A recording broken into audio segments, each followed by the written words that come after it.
I've referred to this adventure and this trip, this amazing trip, as an armada of optimism, because that ship was carrying 258 young women who were leaving 6 years of war and fear and bombing and deprivation and bad news and a country that was pretty beaten up with war damage all over the place.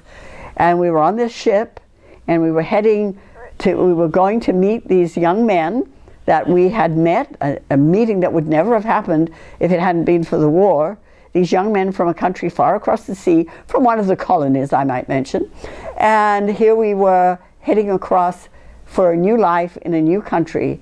And so I refer to that as an armada of optimism. When we came to Canada as war brides, we were welcomed and looked upon as a good thing and as an asset. The girls that married Americans were looked upon as being lucky that they were allowed in. Very different attitude from what we received. Well, I figured I was doing the country a favor anyway, but that was me. You know, I was going to straighten things out here. We war brides have created about 1 million descendants.